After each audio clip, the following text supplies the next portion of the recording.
Frazier. I'm Joe Saul-Sehy. We're about to make money with friends.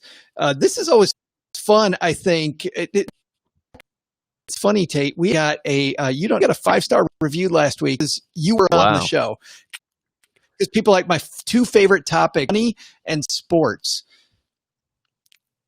I honestly, I'm too humbled to even respond to that, Joe. You came out the gates. You're flattering. This is too much. I can't handle all this. I'm supposed to be hanging out with my friends talking money, but I'm happy that you got a 5-star review. That's sort of the hook on one of my shows, Titus and Tate. We pander to our audience. We beg for the 5-star reviews because, as we were told, the algorithm favors those that have 5-star reviews. You know, it's good for your rankings and things like that. So we always joked about that. So maybe that person was playing that game, but I'm happy it benefited the podcast because that's what we're here for. And I'm excited to be back. It's great.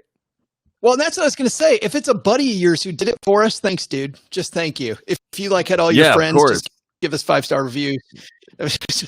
My friends don't listen to me on the air. They have to listen to me too much in real life. They would never do that. Why would they double up? But here we are. Funny. I was on TV for 9 years.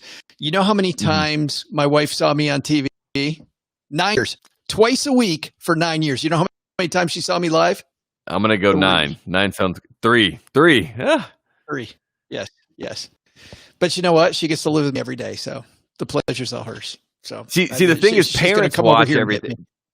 Parents watch and listen. Spouses, girlfriends, friends, they don't care. They see you in real life. They know who you really are. And I know, right? The fourth wall has been broken. Yeah. Well, you want to make a couple podcasts? Let's do it. Let's make it happen. All right, guys. So please join us in the chat wherever you're hanging out with us. We got Adrian hanging out on Facebook with us. Hey, Adrian. And we're later than we usually are. Tate's on the West Coast. So, and he was nice enough to, we're actually looking at houses. That's what I was doing. That's why I wanted to go later, was because we have friends in the area that we're moving back to, which I'll leave nameless for everybody because we're going to play some games of that. Friends of ours took their cell phone and went through houses we're thinking about buying and looked at the house for us, which is a crazy way to buy a house. But anyway, all right. It's a virtual world that we're living in, Joe. Everyone's doing it. It totally is. As long as the inspection's good, and I know this area, so it's going to be great. All right, let's get to it. I feel like I'm a babbling fool because I've been chatting all day. All right, here we go. This is going to be for Thursday, August 20th. Here's a question. Is the NBA helping to solve the coronavirus? We're going to ask our friend Tate Frazier, the co-host of the Pushing Through podcast with BJ Armstrong, on today's August 20th Money with Friends.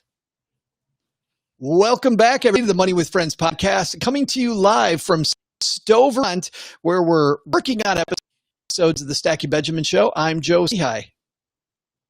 And I am Tate Frazier, and I'm happy to be here to talk about the NBA and all things sports. I bring in sports back to the podcast, so here we are, and I'm ready to go.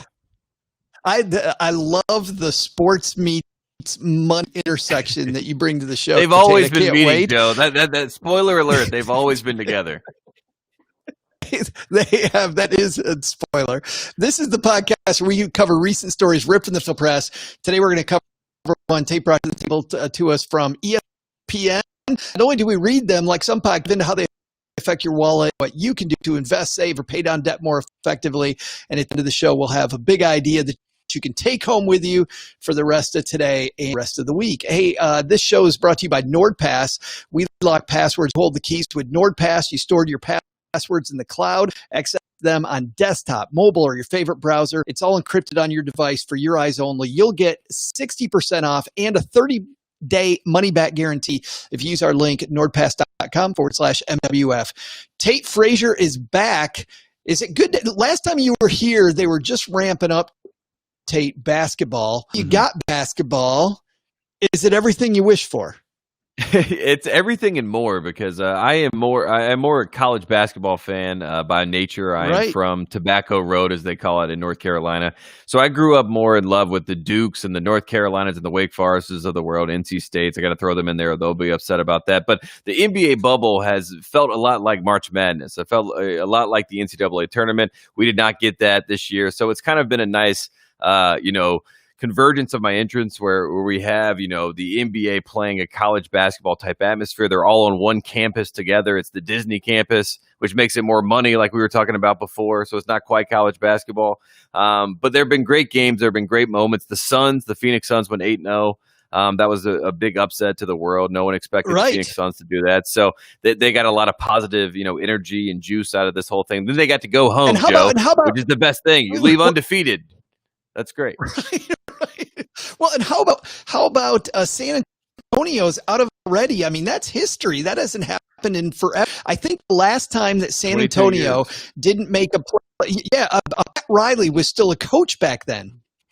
Mm-hmm. Absolutely, and Vince Carter was playing in his first year in the NBA. He was a rookie, so you look at that time period, and it was a different century, to put it into those terms. 20th century Fox, if you want to put it in those terms. We're in 21st century now, and it's crazy not to have Greg Popovich. It was he made the joke that no one had asked him about it until they weren't going to the playoffs. So why are you asking about it now? Because Popovich loves to be a little prickly on his way out the door. So that's always fun. So like you said, the bubble has been great for drama. It's been great for storylines. It's been great for history.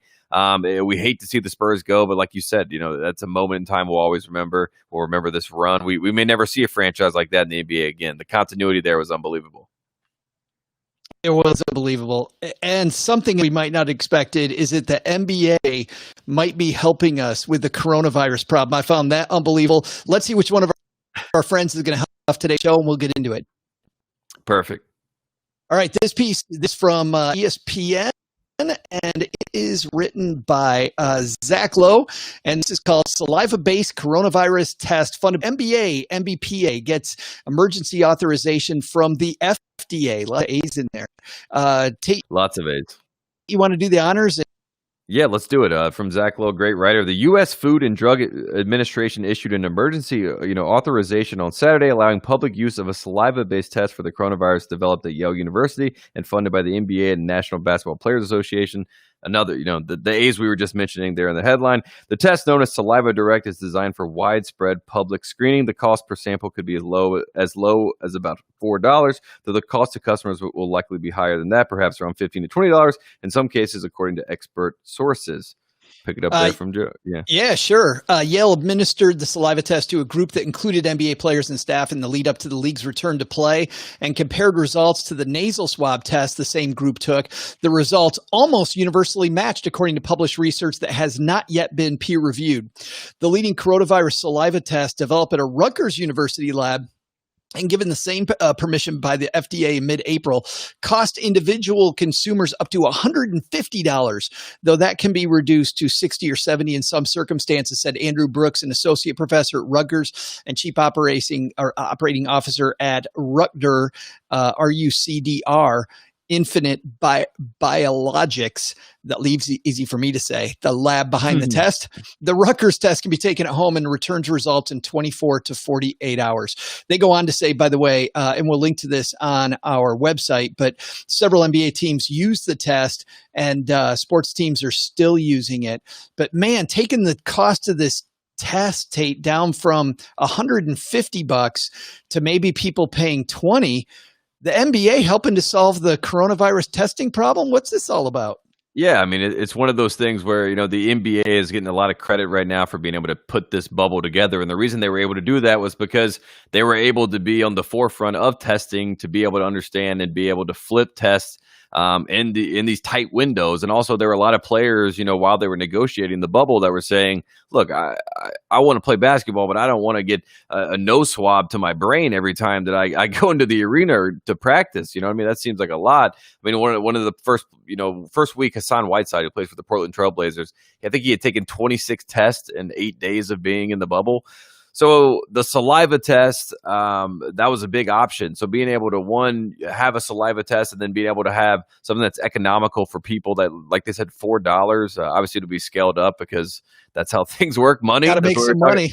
People got to make some money. So 15 to 20 seems to be the range. Rutgers was already $60, $70. That test is already being employed by the NBA at this point. I think the good news is that because of Americans' desire for a game like basketball and the television obligations that were there and all that sort of stuff, the money that is involved, right?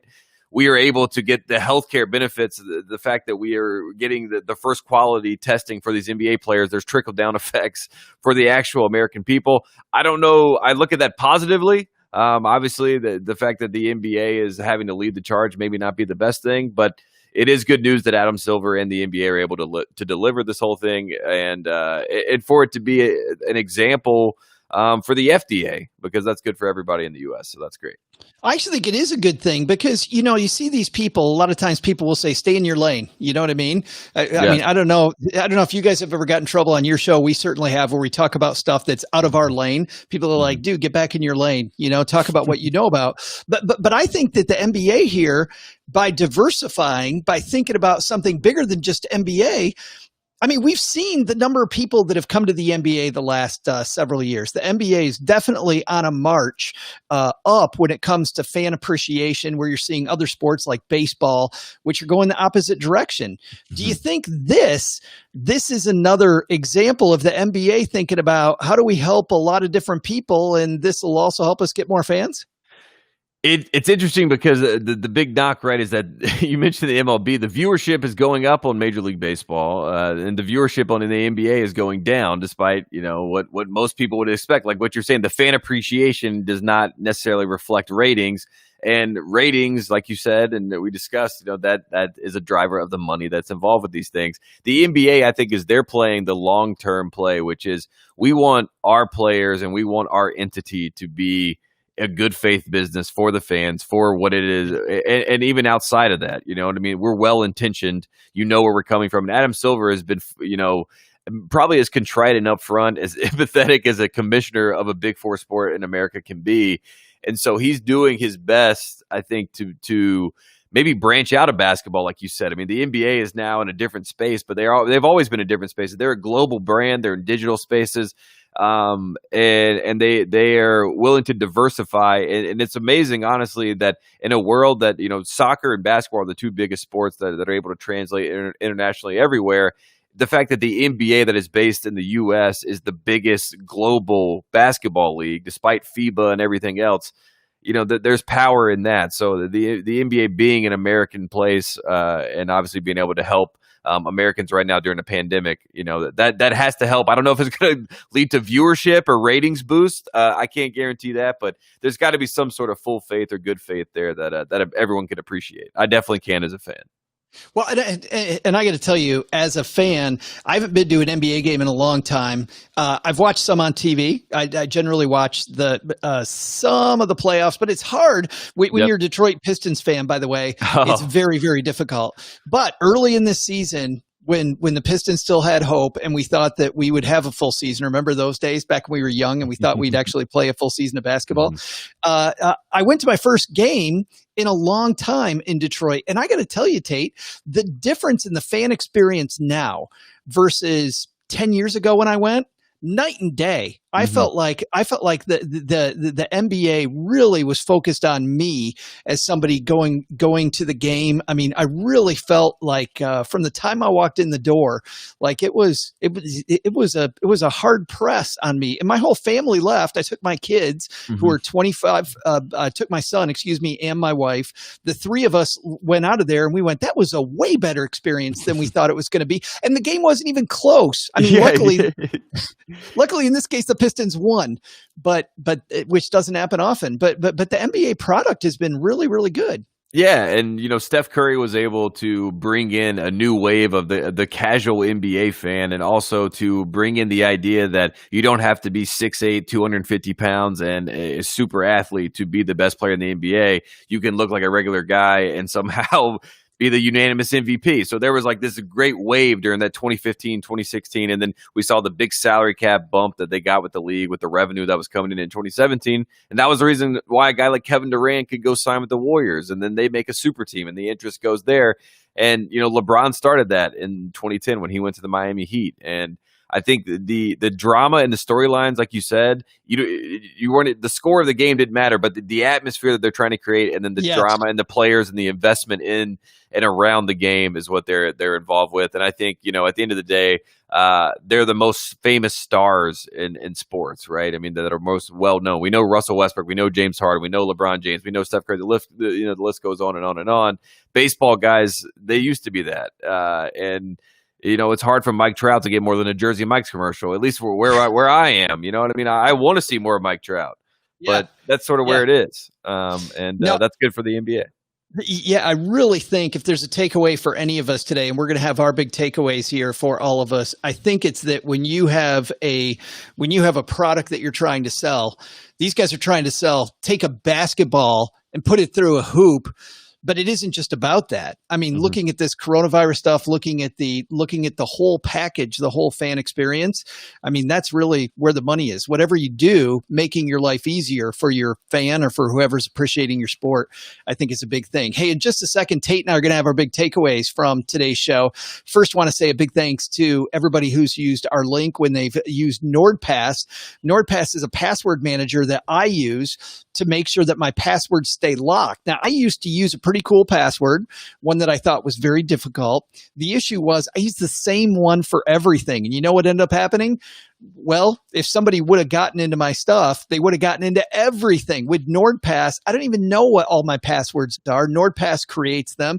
I just remember how to get into NordPass. All my passwords stored in one place. They're always changing. They're always different. They're always safe. For 50% off and a 30-day money-back guarantee, head to nordpass.com/MWF, and you too can make sure that your data stays safe. Big takeaway here, I think. I think there's a ton of analogies here, Tate, but what do you think's the biggest one? What's our big takeaway? Adam Silver is the Dark Knight. Or maybe he's the whatever the White Knight, whatever Chris Nolan was writing about Batman in 2008. That is what Adam Silver is for the coronavirus for us right now, and it's great to have him. Did we lose Joe? Nope, I'm here. Oh, sorry about that. I was just giving you the full screen for your experience. Oh no, I appreciate that. I was like, wait a second, I want to make sure I got him here. I think he is who we needed. He is who right now we needed someone to step up and emerge. The NBA was able to emerge with these tests that hopefully will be full scale and spread around. And they've obviously been working. The bubble has been great. We've had no positive tests so far, and we're already in the playoffs. I'm watching the Thunder and the Rockets play right now. So Adam Silver, I just want to say that he is a great leader, and so far so good. And we needed someone to emerge in the US of A, and started with Adam Silver. So that was my big takeaway. Well, no, and I think the takeaway for all of us brings directly, Tate, from what you're saying, which is this. When the reason why I think he is doing such a great job is because of the fact he's like, hey, maybe we can help with coronavirus. Yep. Bringing tests down from $150 to $20. Why not? Yep. Yeah. I mean, there's no downside to him, the NBA, and he's helping out, lending a hand. And guess what? We're talking about him here at Money with Friends, which I'm sure is going to change the whole trajectory of the NBA now. Everything's going to... This is huge, Joe. Thank you so much for sharing your platform. I'm sure Mr. Silver's about to reach out to me. I'll post it on Facebook. I hope he sees it. There it is. Hey, I heard a rumor before we say goodbye that you're on a pretty awesome podcast with BJ Armstrong. Is that true? That is true. The podcast is called Pushing Through. It's myself, BJ Armstrong, who was the point guard for the Chicago Bulls the first time around when Jordan three-peated, for people that don't know, an agent now with Wasserman. And the two of us, we're friends. And a lot of people were confused by that, but we've been friends for a few years now. We love talking about basketball, so we decided, hey, let's start a podcast, and we've had a great time. We just had Rasheed Wallace and Bonzi Wells come on. 20 years. I just saw that. That must have been an awesome discussion. Oh, it was great. I mean, Rasheed Wallace is my favorite player growing up as a North Carolina guy. I had a little bit of a bad attitude back in the day. Rasheed, he had the right attitude in my mind. He was not afraid to tell the official what the right call was or to complain about a bad call. That's always necessary. And then 20 years ago, I mean, Kobe and Shaq versus Bonzi, Sheed, Sabonis, that Trailblazers team, that was a great series. I always thought that was always a big what if, what would have happened with that team and Sheed and Blazers. They probably would have beat the Pacers in the finals if they get past Kobe and Shaq. But that started the three-peat for Kobe and Shaq. So that's a great what if. So we talked about all that. So it was great, Joe, and I'm loving that podcast. Pushing Through podcast available wherever finer podcasts are distributed. You can get it everywhere. Hey, we got good news, everybody. Tate's back with us tomorrow. We're going to be talking about something. You know, we got the basketball guy here. We see him as a sports guy because we're money dudes. We're going to give him a chance to talk about football. We're going to talk about football on tomorrow's show. So that's the real money, Joe. It's going to be fantastic. We'll see everybody tomorrow back here at Money with Friends. Bye-bye. Damn, that was fun. That was fun, Joe. That was fun. All right. Let me just set up the next one, guys. Hey, Joe. Glad you're here with us. Sharian. Sharian, I'm hoping that I'm not on the Plutus channel tonight because I tried to turn that off, but we might be on a couple channels that I turned it off twice getting ready for this, but we might be on a couple extracurricular channels. We might be on the Plutus Awards channel, which is the awards for top indie finance bloggers and podcasters and stuff. Love it. Our other show. I'm sorry, I'm giving no financial advice. I want to apologize to those people. That's what we counted on you for too. Yeah, that is. You talked about people getting out of their lane, Joe. I have completely swerved out of my lane. Not any of the financial writers we have help us. We don't want them. We want you. So, okay, yes. Perfect. I can talk football. That's funny. Well, and that's going to be fun. And yeah, that'll be good. This piece makes me angry. All right, here we go. I'm going to hit record and let's do another one. So we can get to the basketball game. All right. This is for Friday, August 21st. Beautiful. The NCAA last week decided there'd be no sports championships except maybe men's football. Is football less risky under COVID than anything else in the NCAA? Of course not.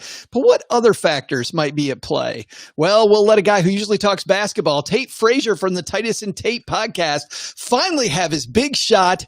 He's going to talk football, health, money, and COVID on today's Money with Friends. Welcome to the Money with Friends podcast, coming to you live from my mom's half-finished basement right now in Stowe, Vermont, where we're making Stacky Benjamins episodes. I'm Joe Saul-Sehy. And I am Tate Frazier, and I am very happy to be here, Joe. I'm from the Pushing Through podcast, and I can't wait to talk about the NCAA and football, and of course, money, because they're all related. They are all related. This is the podcast where we cover recent stories ripped from the financial press.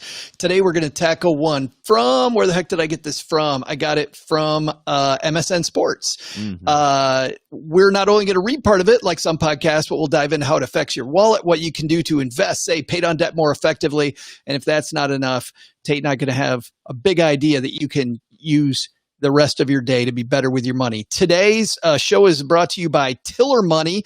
That's how I actually manage my money. Head to tillerhq.com for more, and you will get a free 30-day trial, and you will get a cool way to manage your money, which is all spreadsheet based. I'm not a spreadsheet guy, but I really like this because of the fact that not only can I get all my money downloaded easily to my computer, or wherever I want it, frankly, but it also is the most flexible app to control your money. tillerhq.com/MWF. All right. I stumbled out of the gate there, Tate, but here to pick me up, make sure this show makes it through from the Pushing Through podcast. Tate Frazier, how are you, man? I am doing great. I'm so happy to be back. I'm so happy that you were able to let me come back on the show because, we talked about basketball last time. I probably praised the NBA too much. I probably turned off some football fans. They're like, I'm tired of this basketball talk. So then I came back on the other side, and now I want to talk about football and why it's important. And we're going to see what happens. Mark Emmert in the NCAA. There's a lot of reports. I don't like in our headline today. I just want to point out the headline says NCAA decides it's not safe to play sports in the fall, but cash cow football is somehow immune. I don't like them using immune. You know what I mean? Because we're not sure. It's too close, Joe. That's my first thought. It's too close. Well, it is too close. And Joe hanging out with us. We record this live. Joe hanging out with us asked if we're going to talk about the WTF. Of course, that's the Washington football team. Yes. That's a WFT, by the way, Joe. Joe's a little dyslexic. We're not going to talk about that. We're going to talk about something else very important. Football, sports, NCAA, maybe a little about money. Let's see which one of our friends can help us kick this off. All right. Today's piece, as Tate said, comes to us from MSN Sports. It's written by Sam Fells. NCAA decides it's not safe to play sports in the fall, but cash cow football is somehow immune. Sam writes, in the latest falling domino, the NCAA this afternoon, this was written a week ago, announced it would not be having fall championships in any sport.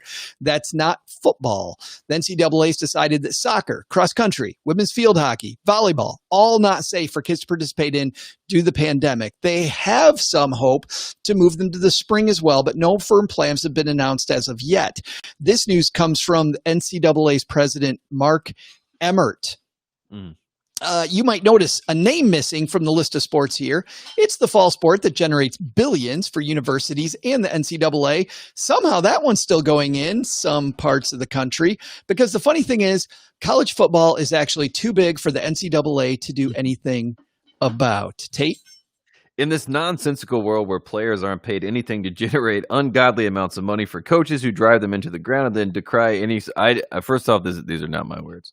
Decry any suggestion that players should be paid as well from their portions, and for universities that don't really bother to educate them, and an organization that doesn't actually control them. The NCAA isn't in charge of the college football playoff, which is an agreement between the conferences. This is actually really interesting, Joe. This is what people are figuring out now. So are all the bowl games. So there's not much the NCAA can actually do to rightfully stop football from happening. And I think that's the real hook of this, right? I mean, that's where we are. The NCAA itself, they have shut down volleyball, cross country, all that we just listed before, but not football, not foosball, as we would say if we were in the water boy. This is the big sport. This is the big kahuna. This is the one that pays for everything else. And this is something that Mark Emmert, in fact, he doesn't even want to have to speak on. And that is where we are. And those conferences that have that agreement, they are all talking and they are trying to make other agreements. So that's why you hear a school like Nebraska and their football coach, Scott Frost, say, I don't care what the Big Ten says. We're going to play football. And, there may be another conference like the Big 12 that, has had them before and hosted them before, or maybe the SEC that's not afraid to host football powerhouses. They could join there. I mean, it could be the wild, wild west, as they say, Joe. And it's all about money. And there's a lot of revenue to be had. And I don't know what's going to happen, but it's going to be a lot of fun to report on. As a journalist myself, and as someone that is a big fan of college sports that went to a public university, the University of North Carolina, Chapel Hill, I'm excited to see, and I am anxious to see how the dominoes fall, because students at North Carolina were there for a week and they already were sent home after paying their full tuition. So What is that going to look like? What does the fallout look like? Are they going to play football? Are those people going to get refunds? Is it going to be some sort of down payment for the future? Where does it all go? Because that is the domino that's going to fall all across the country, where they haven't made these decisions on football and students and all these other things. Well, and I think there's a few things to dig into here, but the first one is in the very Gravy just said UNC Chapel Hill just kicked everyone out. They did. That's true. Everyone's remote. There's a lot of takeaways. This one, though, in the very next paragraph of this, it says, but still college football players must be looking around at their fellow athletes on campus who were just told it's not safe for them to play, and ask some serious questions about why is it safe for them to play. Tate, why is it safe for football players to play, but it's not safe for anybody else to play? Because it's never been safe to play football, Joe. That's the understood thing. We all understood this. I remember when I was in ninth grade, there was a decision that me, my mom, and my dad, we all made together. Guess what? I'm not going to be quarterback in an option offense. I'm going to go play soccer. I'm not going to get rocked. I could have maybe played in pro style offense. I wanted to be a quarterback. I did that in middle school. Nope. Moving on. That's just what it is, because I was going to get rocked, Joe. Everyone knows that football is not a safe sport in general. So I think that understood ethos is there. So even the football players kind of know what they're getting into, unfortunately. So they don't even ask that question, because they already understood the social contract that goes into the game, which is the game we all love. Okay, so I like where you took that. You took that in a different, you did a little, speaking about option offense, you took the different option that I thought you were going to take. I thought you were going to throw it over here, which is that football is the behemoth that makes crap loads of money for everybody except those dudes that go on the field. Mhm. The people on the field that know that it's tough, those people, they're going to make this off of going out there. And by the way, for people listening, which is a majority of people, I just have a big fat zero. They're not going to make any money, Tate. But there's so much more money that everybody else is making. Do you think is that a problem? It is a problem. The defending national champions, Joe Burrow, who we all just fell in love with and saw LSU, the team that, they kind of just took America's heart and gave them a nice little run. They're going to say, they came out and basically said they're going to lose $80 million if they don't play football. Right. So you just talked about the value of that program. The program is worth $80 million. I mean, there's TV money, obviously, that's involved in all that sort of stuff. But at the end of the day, that creates value for those players, and we've never seen the actual numbers as to what the value is. So as this whole pandemic is playing out, we're seeing a lot of the books that we've never seen before, or it's just we're getting more headlines and more digging into those things. So now the players are more aware maybe than they have been in the past. They're going to ask for having some sort of equity, because equality is one thing, equity is a different thing. And if these guys are going to invest themselves, this is a money podcast, Joe. We're talking if they're going to get the equity that they want in the game of college football, maybe this is the chance. And we've seen that with the Pac-12 and the Big Ten. They have the whole movements trying to get united, maybe forming a union. Who knows what it looks like or what it turns into? But this is the most momentum it's ever had for sure. I saw a slideshow this morning about even the Pac-12, which is every year becoming less and less and less of a league. Just looking at the Pac-12, the amount of money that those schools are losing, I think Stanford's number one, because I believe they play more big out of area programs than others. They also have the big Notre Dame game, of course, which I think is probably a cash cow. So they're just losing tons of money. Mm-hmm. And I wonder with all that money, is this the chance? Are finally we going to see players finally start getting paid? I don't know if I ran cross country in college. I ran for the Citadel, the military college of South Carolina. Yeah. All that money I generated, Tate, for the school. They probably generated $4, maybe $5 on my legs. But these football players generating so much money, and I look at if they're LSU losing $80 million. I'm Joe Burrow last year. Mm-hmm. I brought in a hell of a lot of that money myself. Nothing. I do think jersey sales and autographs, the things that guys used to get in. I remember Todd Gurley when he was at Georgia. He got in trouble for signing autographs, and they were saying that he was going to be banned and not be able to play. And I went to North Carolina in 2010 when 15 players got suspended before they played LSU down in Atlanta because of guys getting watches, and someone tweeted out a rap lyric. And like you said, everyone's trying to stay on top of these things, but if Joe Burrow could have sold the jersey where he spelled his last name, with the Go Tigers, if he did that and was able to sell it and make some sort of share on that jersey, then he gets something back, at least in that moment, right? They're making so much more off him. But why can't they? The jersey seems like the easiest. The Olympic motto always seemed like, if Michael Phelps can get an American Express deal, then why could Cam Newton not get that when he was the biggest star in college football? It seems like it could be 1-to-1. But it never is going to be, because the power dynamics are so stacked in one way, and the game works, Joe. I mean, we're all signing up, and when the games start being played, like you said, we all fall in love with Joe Burrow and LSU, and that just kind of is what it is. And I think this is the first year it'll be different, and this will be a real test to see where we go. Well, and people, I try to bring this around to takeaways for people with their money. And on the show, we talk about insurance, right? And we talk about risk management.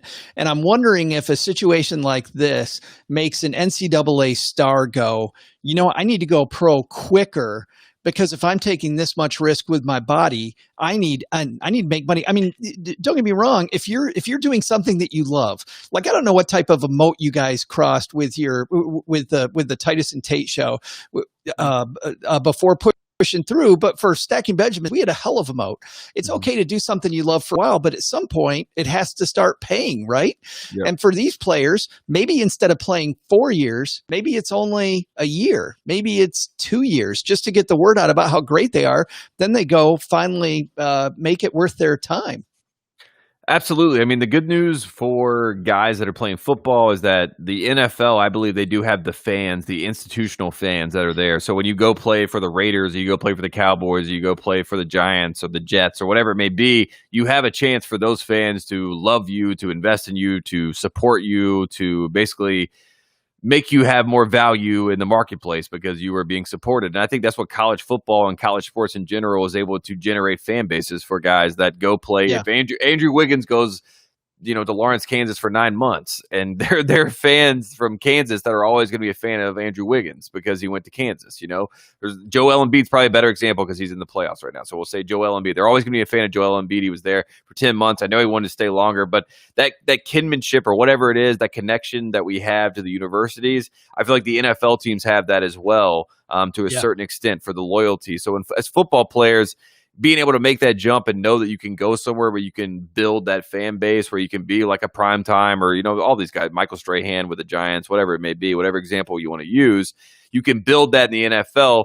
The NBA is more of an individual thing anyway, as far as building your brand for the most part. But in the NFL, it can be built through a team. You can find the loyal fan base. So like you said, I mean, if you are at a Purdue, I think there was a guy at Purdue, one of their top receivers, that he obviously wants to play for Purdue, but he, like you said, he looked at both sides of this and says, I can get paid to go play football and, take the same risk, or I can not get paid and take this risk, and I have to make that choice. And I mean, it seems like we're talking money. That seems like a pretty good choice, or an easy choice for people that have that talent, I guess. There's some, they're not supposed to have agents yet, right?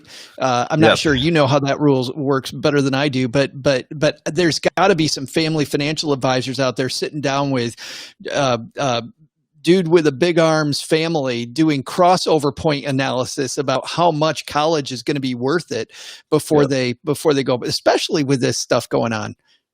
And it's not like these guys have a choice to go in high school or like baseball. The baseball system is, if you have a guy in high school that, I mean, I don't know what Derrick Henry looked like in high school, but I remember seeing a clip of him and I say, hey, that kid seems like he could be ready for the NFL. I don't know. Maybe we give him, a couple years, but he goes to Alabama and dominates. Then he goes to the NFL, and obviously it was so great in the playoffs last year. And he probably could have gone at 18, 19 years old straight to the NFL and gotten himself in the system. He doesn't have that choice. Baseball players do have that choice, and once they make that choice, they can go back and forth. And then, but if they do go to college, they have to stay there for 3 years, and that's the rule for football players. They have to stay there for at least 3 years. I don't know if I think it might be worth reevaluating something as simple as, let's make that 2 years.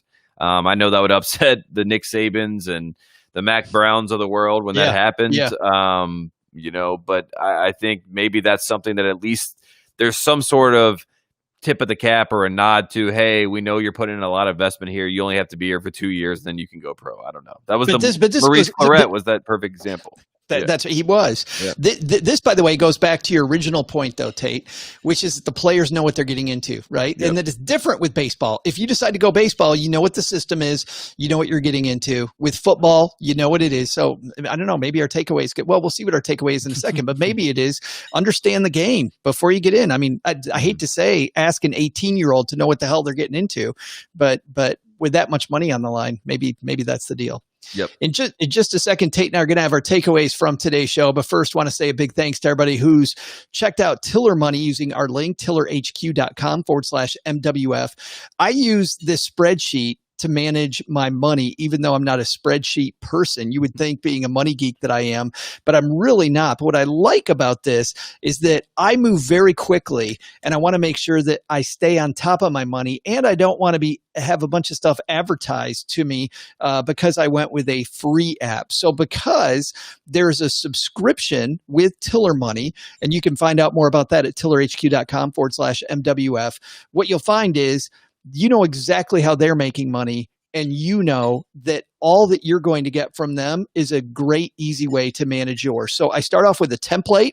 I choose from a bunch of ones that they have there at Tiller. I can dumb them down and make them even easier. And once a day, automatically, all of my new stuff from my bank account, from my investments, from any debt that I might have, it all goes into this spreadsheet. I can see it very quickly. I can go on with my day. But if you're not like me and you love spreadsheets and you want more, Tiller can also bring you more. Check it out at tillerhq.com/MWF, and you will get, by the way, 30 days free, and you can check out Tiller Money there. Big takeaway here, man, to end this show, and we can go watch basketball.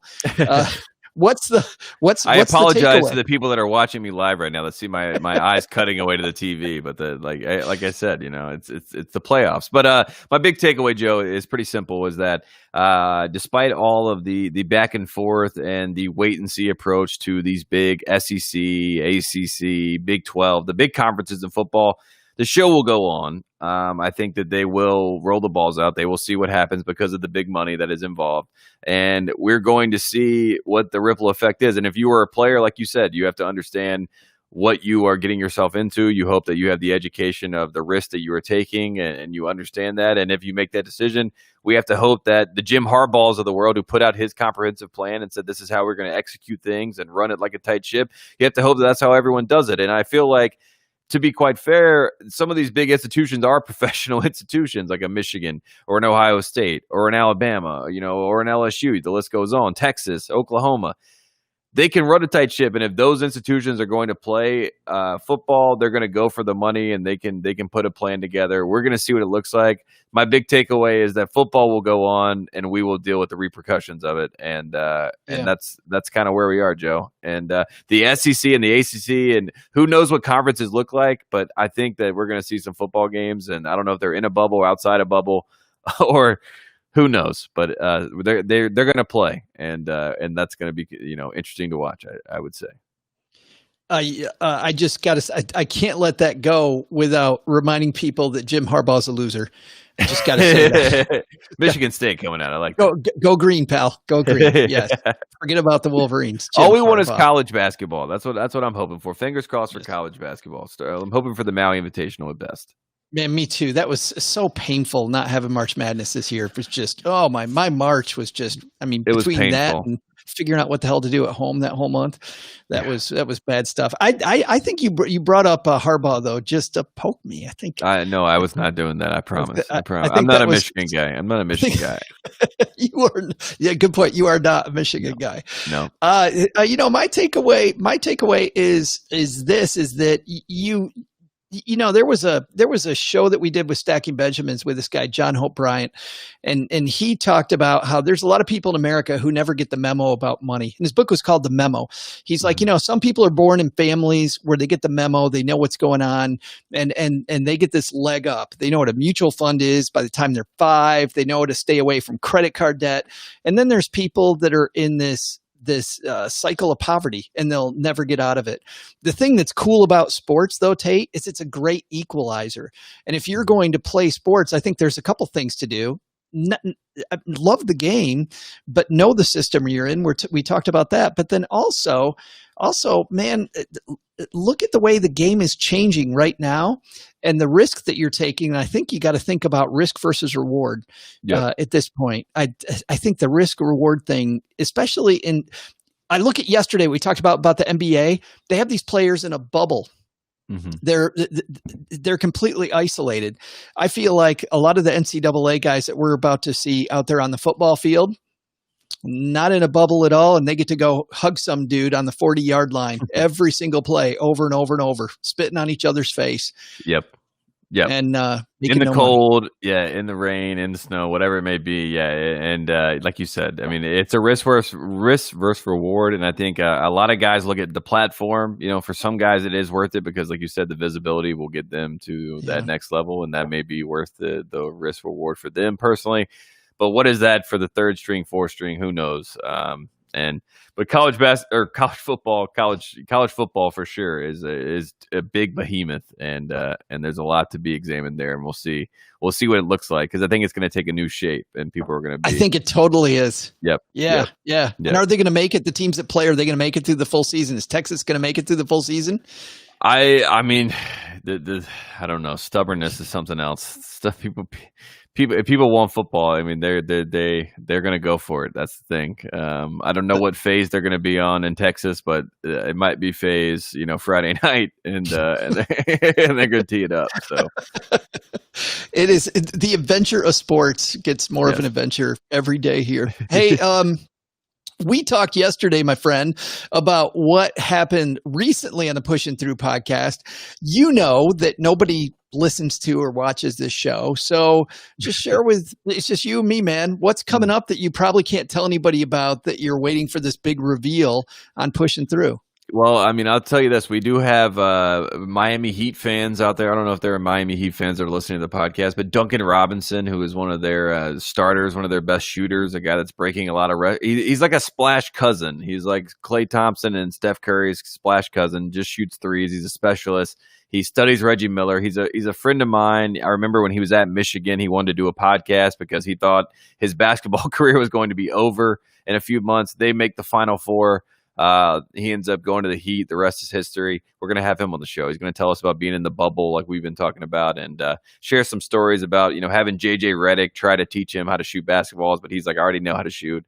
So it'll be a fun interview, and we're excited. So that's a scoop right there for you, Joe. We got Duncan Robinson coming on the show. You had to bring up Michigan again. Oh,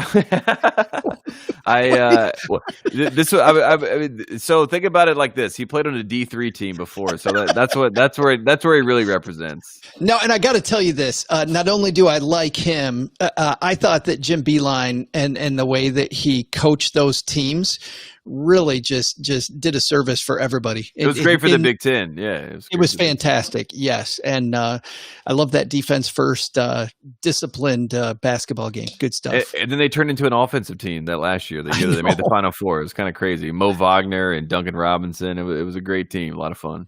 It was awesome. And you can hear the Pushing Through podcast wherever finer podcasts are distributed. Tate, we will see you again in a month, my friend. Thank you so much. I appreciate all the listeners out there, and you're the best, Joe. No, I'm second best compared to you, pal. Thanks for hanging out with us, everybody. We'll see you again back here tomorrow at Money with Friends. Bye-bye. All right.